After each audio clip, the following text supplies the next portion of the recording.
you again. And there goes another one. Do you see the new lights there?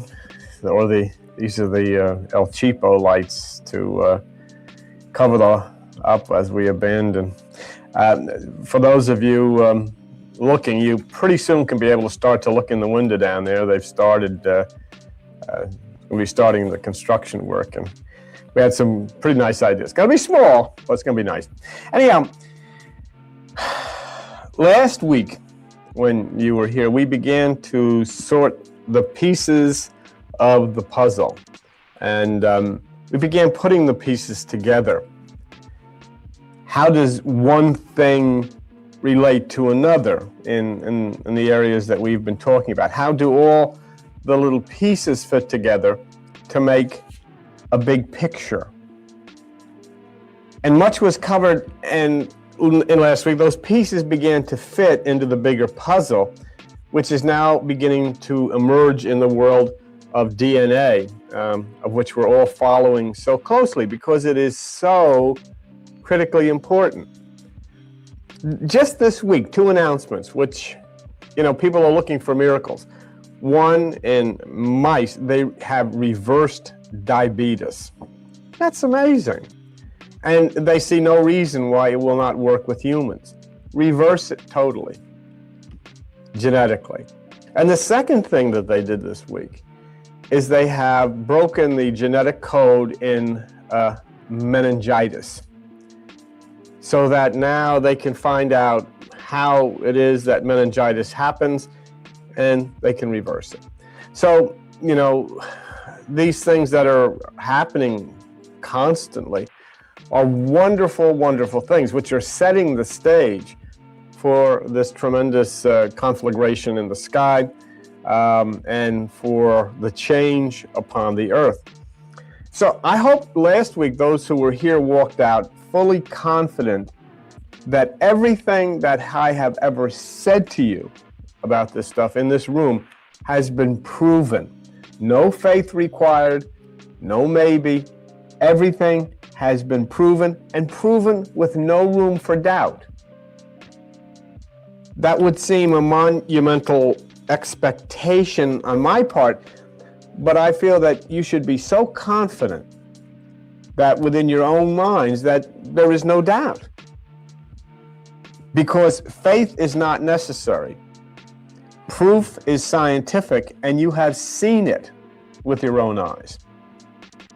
And I don't mean because supernova looks like an eye in the sky and Eta Carina looks like an angel. I mean because science has found DNA coming from both of them.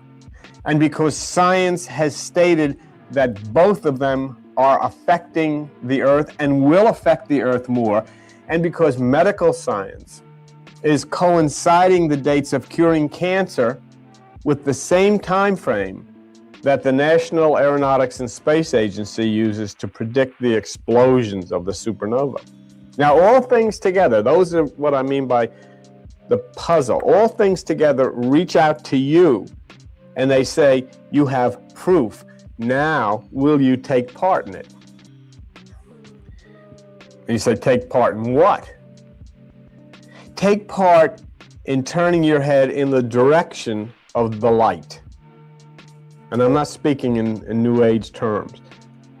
What I'm saying is, can you forget God and instead of praying to a supreme human being, begin to flow in a harmony with the supreme light being? So when I ask you to forget God, I'm not in any way abandoning the supreme. I am turning to the supreme. I'm abandoning the fairy tale of this superhuman being that sits up in an office somewhere. And instead, I am asking you to focus on the supreme light being that is the creator and healer of the universe. Now, let me show you this. If we look at overhead B8, Joan, I'll show you what I am driving at here. What you have always called, what you have always referred to as God is specifically clarified here. The message we have heard and declare unto you, and this should end it. God is light. Now that's from the Bible. God is light. So how do you worship light? There are people going into churches all over the world today to worship God. But really what they have to be doing is worshiping light. How do you do that? How do you talk to light? I mean, how do you pray to light? Would you like to kneel in front of this bulb and ask it something? How do you do that? And the reason you don't know how to communicate with light is because you've never tried to talk to light before. You always talk to people or you talk to pets, but you've never talked to light. But that's the deal. God is light and you are light. So it's light to light. How do you do that? So you'd have to forget everything that you've ever learned. In the same way that scientists have had to forget that the speed of light is constant and can never be changed. They've had to forget that. You have to forget the idea that you've always had all of your life of God and change it to the supreme light being, and then say, if I'm going to survive, I've got to survive. I've got to bring myself into a harmony with this light being. How do I do that? How do you get into a harmony with light? And that causes a tremendous jolt to your traditional values, because what I'm asking you to do is totally turn away from God, because God is a creation of churches and people. And I'm telling you, turn away from that and turn instead to the supreme light being, which is infinite and a creation of no one. And here, I mean, what I'm not asking you to step out of line with the scriptures, because the scriptures are very clear. God is light. It's the end of that. But how do you talk to light? How do you communicate with it? If you've been raised the same way I was in the church, you were taught that God is your heavenly Father. And so you came up with a father type figure. Tell him your troubles. But now we realize that we're telling our troubles to something that is not a human being. This is a light being. They never told us how to tell our troubles to a light being. And all the money you gave to church, all the meetings you went to, they never touched on how does one communicate with light. They said you pray, you sing. What is light? You know, do these bulbs really enjoy the music we have in here? I've never seen the bulbs change. In fact, we turn them out when we play the music. So what do you do? And so is this light being, because you're saying this is the day that the Lord, is this light bouncing all over the place, or is it not even considering stuff like that? This is stuff we made up. We made up all of this stuff because we wouldn't deal with the fact that this thing we call God is actually light. Well, we know how light communicates with us, and there is something in your body that is specifically there for that purpose. It's called the pineal gland of your brain, and it is the light receptor. And the pineal gland, of which Jacob said in the Bible, I have seen God face to face, and I will call the place pineal. Pineal, light receptor. God is light. Pineal, God receptor. I got it. I call the place pineal because it is the light receptor which has received into me the supreme light being, the pineal, the single eye. And remember last week, if you were here, we studied the ancient Egyptian mythology of Aradamus. The story of Aradamus comes from the ancient Egyptian mysteries. He saw the eye face to face, as Jacob did. Aradamus asked for exactly what you have asked for. And Aradamus came much in the same way that you come into this room. He came into a room, and then something had to happen. He had to come forward because it was said to Aradamus, you want this? You prove that you want it. And as you can see, you look around this room, most people cannot prove that they want it, because everybody wants this to a degree, but they want the status quo too. They want the stock market, they want, the Blue Cross, and they want, don't change anything. But if you want this, just like Aradamus, you have to do something. And they said to Aradamus, they said, look it, you want to know the mystery of creation. And you people sitting here want to know that too. You ask that the divine illumination and the wisdom for the ages that has been the one gift the gods would shower be entrusted to you. In other words, you want to know. You want clarification. What am I here for? What's going on? What's this all about? So they said to Aradamus, little do you understand of what you ask, but those who know have said that the one who proves worthy may receive the truth. So you stand here, Aradamus, before this eye and prove that you have a right to this teaching that you ask. What is that saying? It's saying you come to meditation and you sit before the all-seeing eye, which is here, and prove to who? To the light, that you're entitled to receive this. Most people do not. You have come before the great all-seeing eye when you come inside of yourself and submit yourself to that eye in meditation.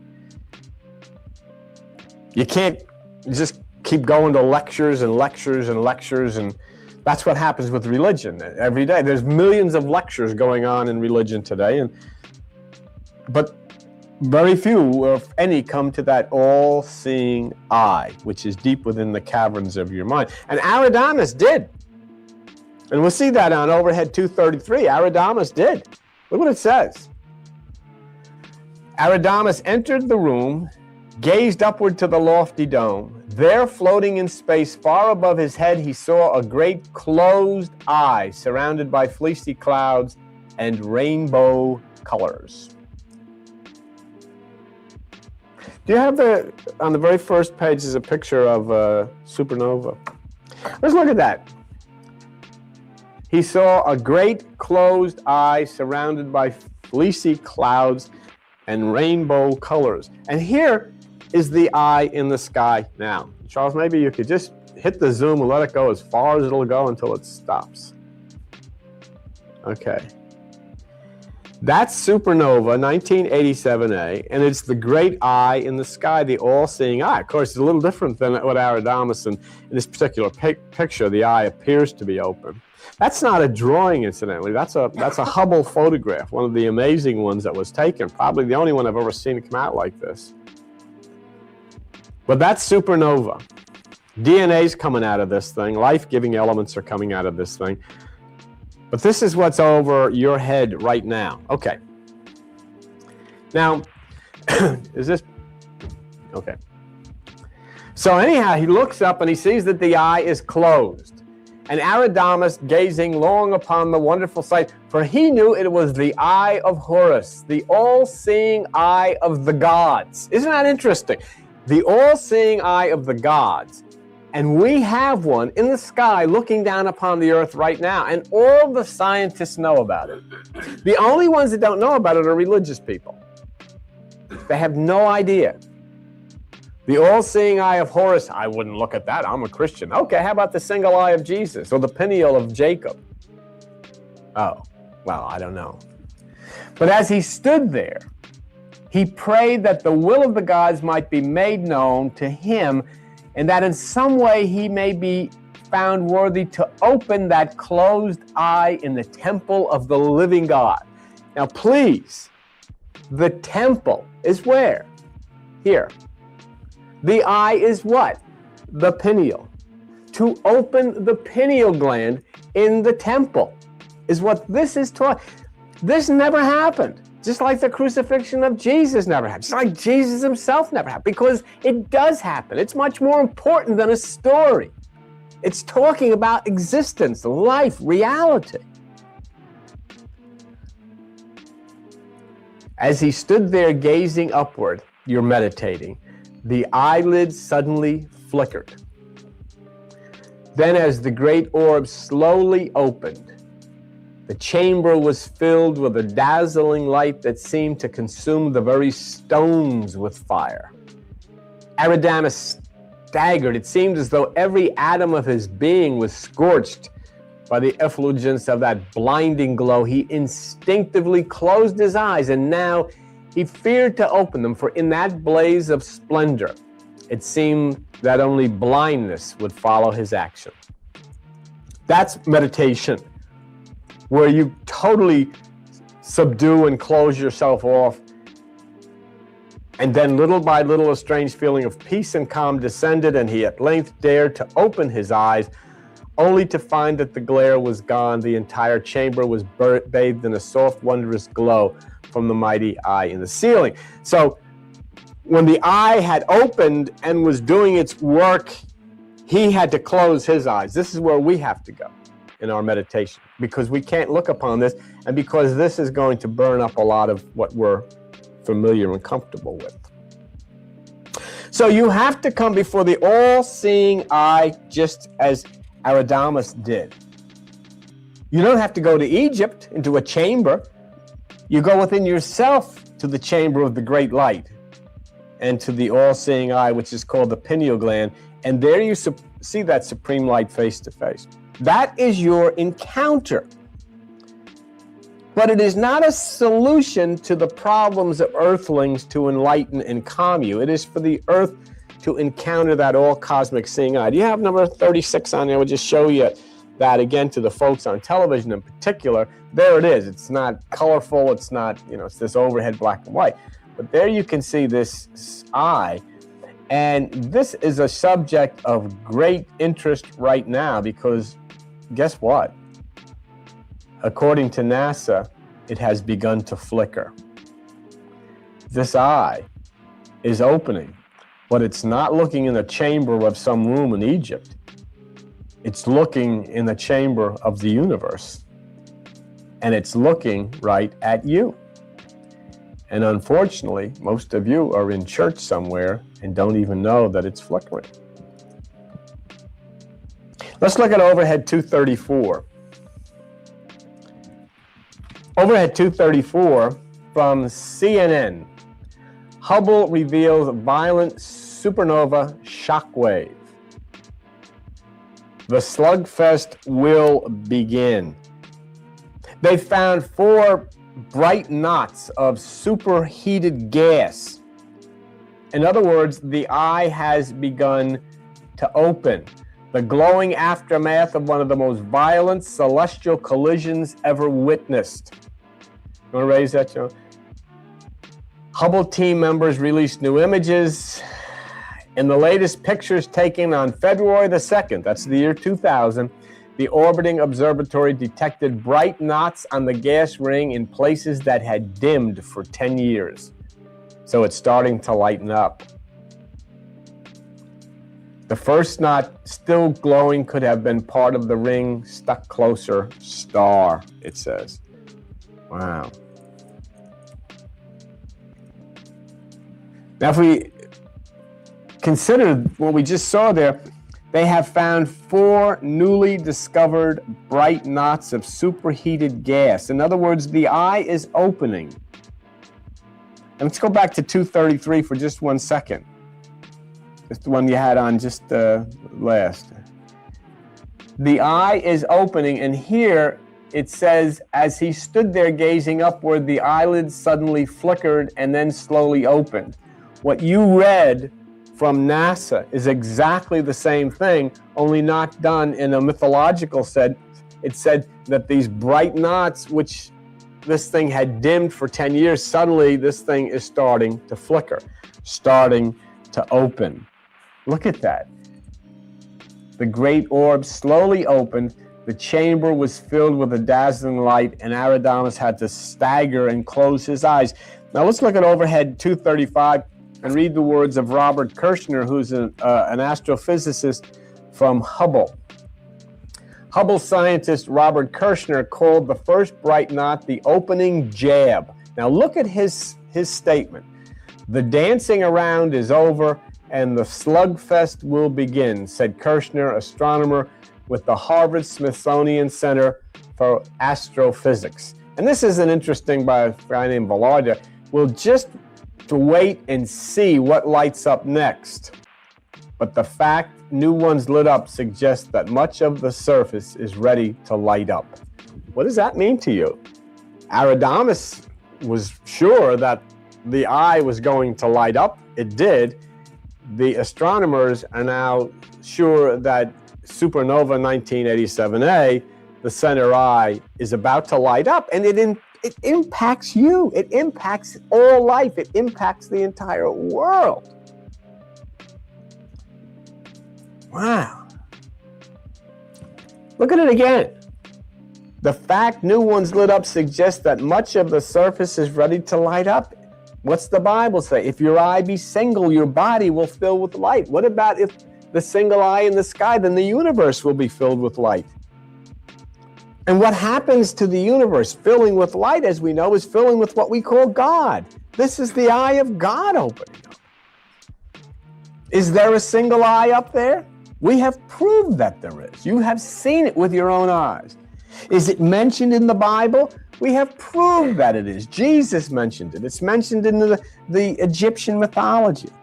It is sending elements to the earth that affect human beings. We have proved it. It is connected to DNA. We have proved that.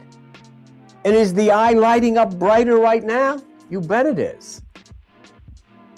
And the changes that will come upon the earth with Eta Carina and supernova will be awesome.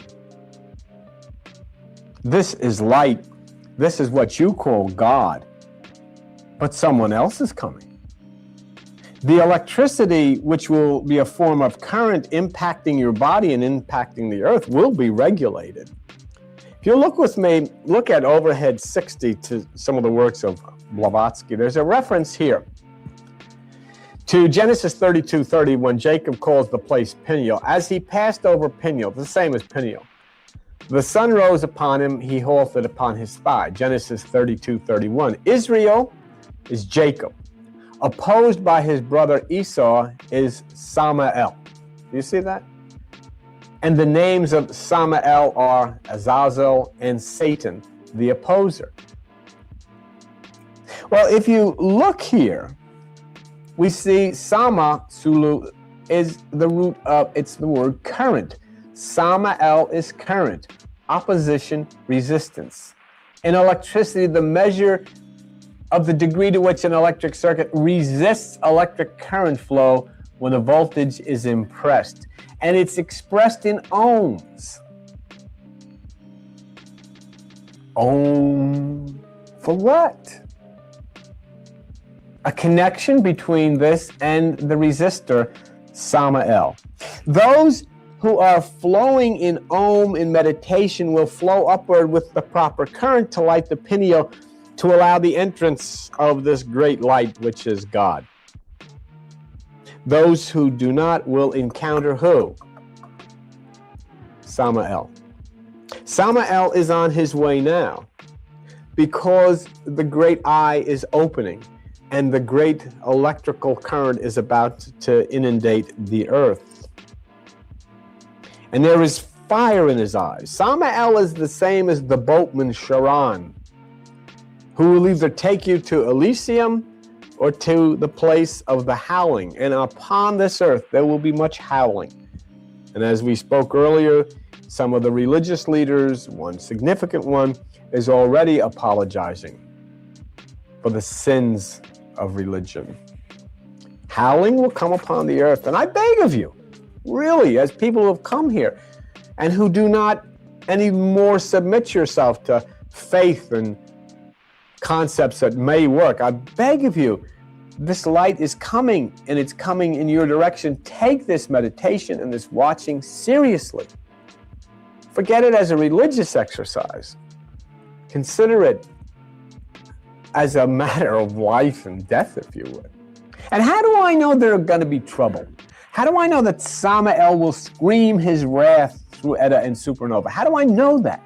Am I just making it up? I'll show you the evidence of what is going on and where Samael will scream down and cause much havoc. This is what you call God. This is what you've always gone to church for. This is what you take your kids, to Sunday school. This is what but this is real. Eta Carina is the ship speaking healing to the wise men of the earth. The book of life is being opened, but there are those who would defile it, and who have defiled it. And this is where the violence and wrath of God, if you would, will take place. And let me show it to you. You've heard about the Armageddon. Let me show you something. Overhead 236 from ABC News. Genetic code landlords. Is business getting in the way of good scientific research? There are 3 billion steps in the ladder of human blueprint. Will these rungs have a landlord with its codes and charges scientists them? It's a lot like the old gold rush days, it says here. You can start with a little bit of human DNA, put it in a computer, and then literally check each rung of the ladder and see each chemical. The chemicals have letter names. Each rung is being decoded in the right order, and after a few weeks you see thousands of things. If you can figure out even roughly what any particular group of these chemicals do in a human being, the United States government will reward you with a patent. Once the patent issues, for 17 years, you own this strip of DNA, and if scientists want to work on it, you can charge them rent. Do you understand? I don't know if you understand what that says. It's your DNA. And yet people, companies, corporations are getting patents on strands of DNA so that when a scientist needs part of it to cure cancer or cure diabetes, they'll have to get permission from the owner who has a patent on the DNA, which would be some corporation. Look at overhead 237. If a particular stretch of DNA happens to include part of the cure for cancer, then this is very valuable territory. Just the chance to be a DNA landlord has proved to be so desirable that the patent office is now flooded with applications, and the incentive worked. By the end of the year, all 3 billion rungs of the ladder, the entire blueprint of a human being, will probably be decoded. There are so many claims for patents pouring into the office that it could cause big problems. For example, if a team of brilliant scientists thinks that a cure for cancer could be on a particular strip of DNA, if the DNA is patented, it is private property. So they will have to ask who the landlord for the strip is and get permission to work there. What kind of a country is this that even allows such a thing as patenting your DNA? Scientists who are trying to cure cancer, scientists who are trying to cure Alzheimer's will have to get permission from the owner of the patent. As one of the corporate bigwigs say, well, about making money on this, that's the general idea. But why should cancer researchers pay this landlord anything? These days, to own a stake in DNA, how much work do you have to do? Do these landlords arrive and charge? Well, our being here is what created a lot of this information, they say, and they want to get paid for it. We spent millions of dollars. They produce long lists of chemicals, but is this good enough to get landlords started? Shouldn't these companies do real medical research? They're not, in fact, as far as we know, working on therapies for particular genes. You want to go to 38, and we'll just see here.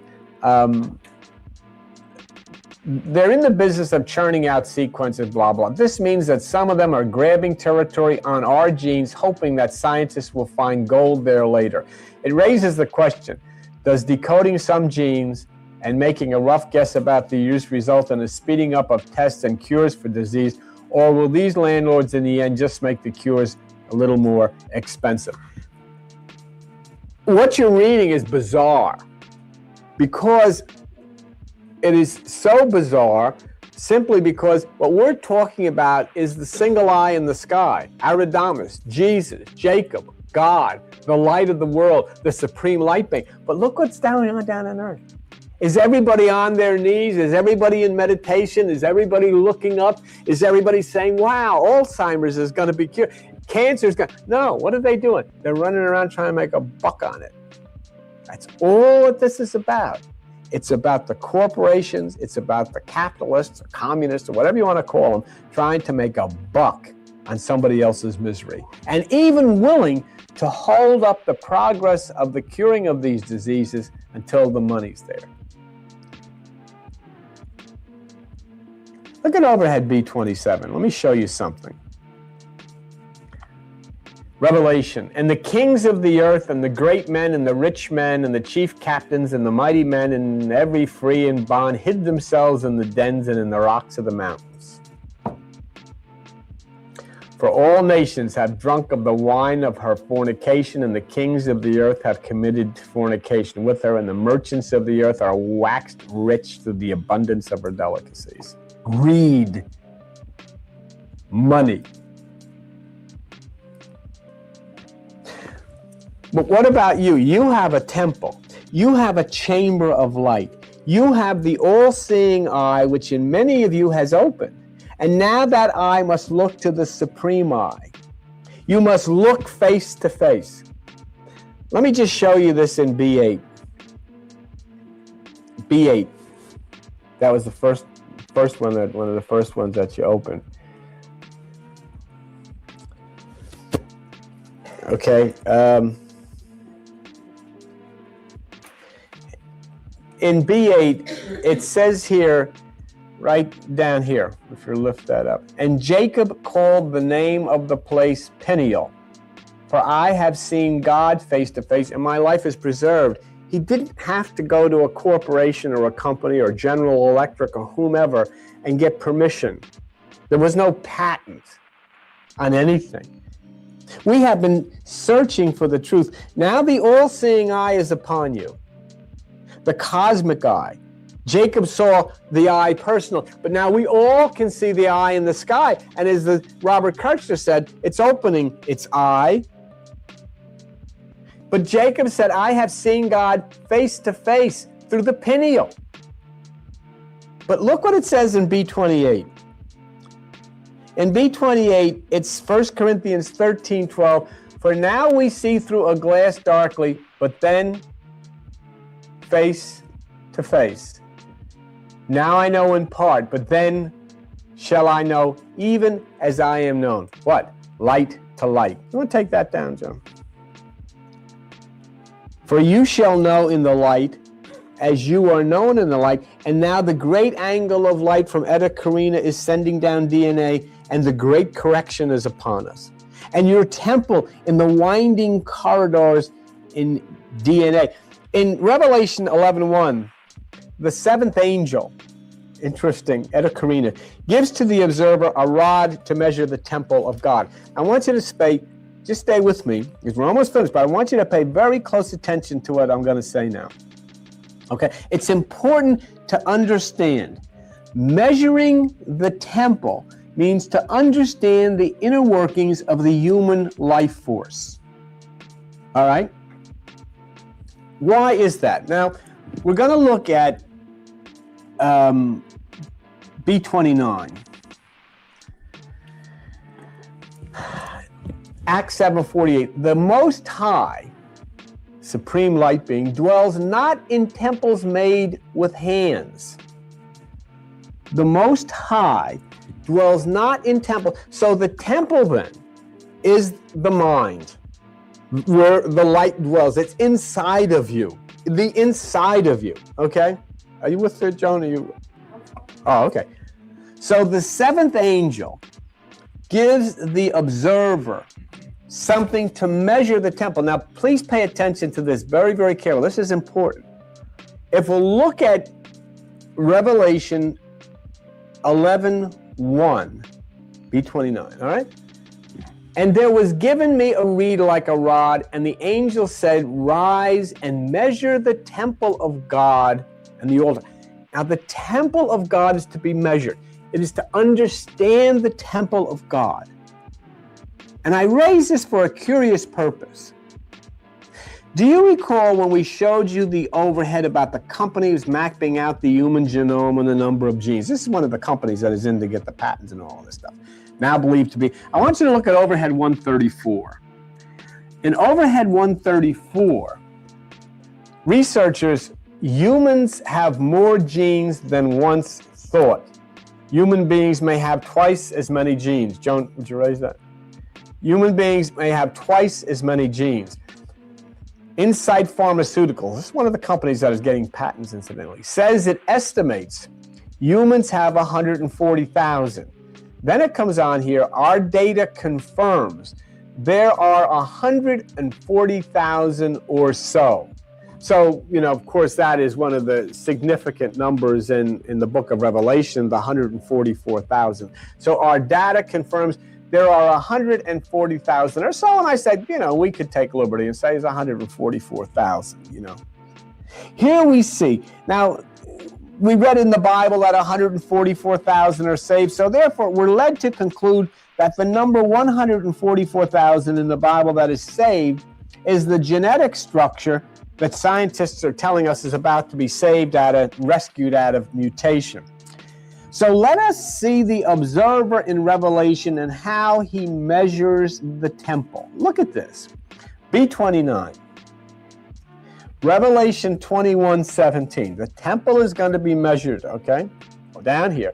And he measured the wall 144 cubits, according to the measure of a man. 144, and we found that the number of genes 144, and the number saved 144. The interesting point here is this is the measurement of the temple, and the temple is something that is not made with hands. The temple is that which is inside of you where the all-seeing eye is. Now, what does that tell you? If that is the temple, if 144 is the temple, DNA, what did you just see on the screen a few moments ago? Who is in the temple? The money changers are in the temple, aren't they? The money changers are getting patents on the DNA. The money changers are going to try to see that only if there is a great profit will you receive, which is coming from the supreme light being. In other words, the money changers are in the temple getting patents on your parts to make sure that no healings will take place unless they get a cut of the profit and unless there are big profits. And so the money changers, what will happen to the money changers? Look at B29, or is it B28, I think it is. B28. There a B, not a B29 then, huh? No. Okay. Well, this is the point that, unfortunately, and we did this again last night, and I just wanted to show you. Let me read it to you. And Matthew 21:12.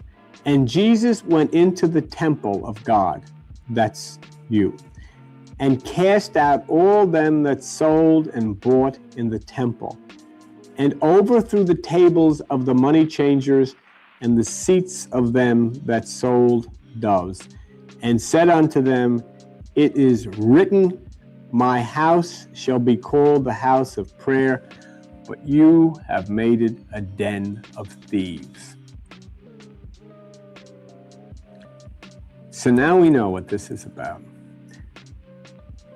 I never knew, about the money changers in the temple other than from reading in this book about somebody selling pigeons and whatever, But that has nothing to do with that. But in your day and age, right here, as you're alive, you see the proof of the money changers being in the temple. There is no doubt whatsoever that the money changers are in the temple. And if we look just one more time at 236, overhead 236, there they are. Business is getting in the way of scientific research. Business is getting in the way, right in here with the ladder, the twisted ladder, the serpent, the cosmic serpent. And look at, they're in there and they're doing business in there. So the money changers are in the temple. And according to the scriptures, it is Jesus who must go into the temple. And what is Jesus? Jesus is the sun, is the light. Did you find it? This is what I wanted to show you. And Jesus went into the temple of God and cast out all of them that sold and bought in the temple. And this is what we were talking about, though. They're buying and they're selling in the temple right now. They're buying and selling in your temple.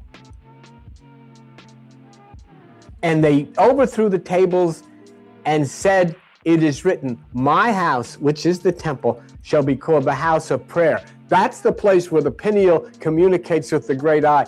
But you have made it a den of thieves.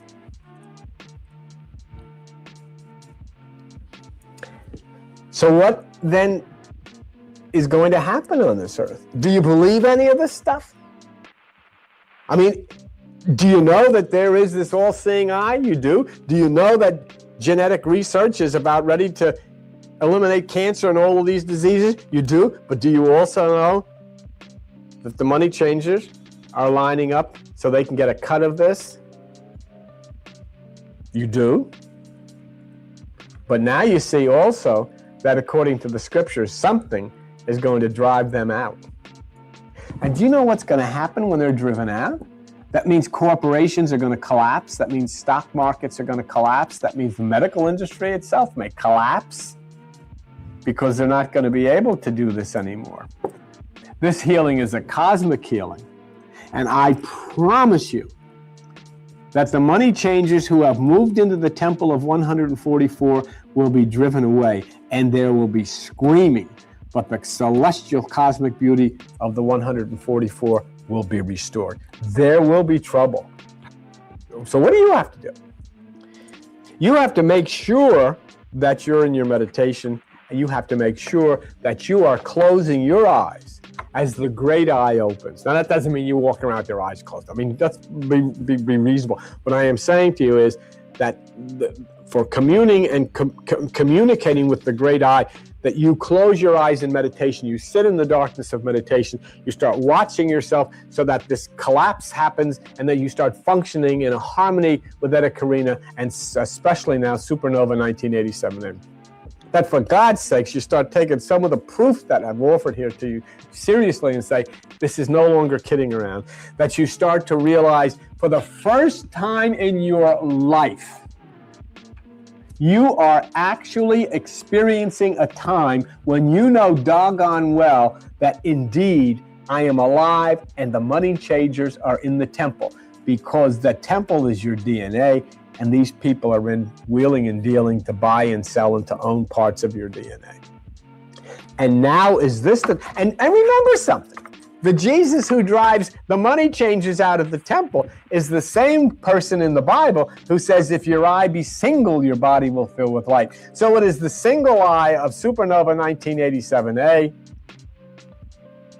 opening now to send the light upon the earth. And that one in the Bible who was quoted as speaking of that single eye is the same one who said, I must drive the money changers out of the temple. I must, and don't think it's going to be easy, because at the time when the money changers start to be driven out of the temple, there is going to be lots of trouble here on planet Earth. So you'll either know the truth and you will be in your meditation and you will hold your eyes closed and stay out of it until it is time to open your eyes. And when you open your eyes, the eye will then again be closed. In other words, the violence out of supernova will have ended and there will be peace upon the earth. And the temple will be restored free of the money changers. They shall hunger no more, neither thirst any more, neither shall the sunlight on them, nor any heat. For the Lamb which is in the midst of the throne shall feed them. That's your pineal gland, that's your light receptor. And shall lead them unto living fountains of waters, and God shall wipe away all tears from their eyes. So you know what you have to do, and you make the decision whether you wish to do it or if you're going to stand up on the street and with them, because there's going to be trouble. But the good part is, the good guy wins, And we know what's going to happen at the end, because we are all going to open our eyes and come out into a new dawn of a new millennium, of a new earth and a new heaven, where there will be no cancer and no diabetes and no Alzheimer's. And the money changers will have been purged and driven away. And they will be retreating back to the mountains, and their banks will be emptied and their pocketbooks will be dry.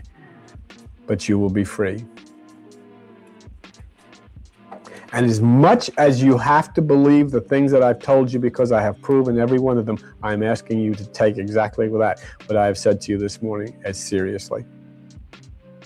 Because you know it's true, and it's going to happen. It has to happen. If it doesn't happen, then it means that these great discoveries of healing that are coming down now are going to be destroyed and prostituted by these corporations. That will not be allowed to happen. Okay, thank you very much.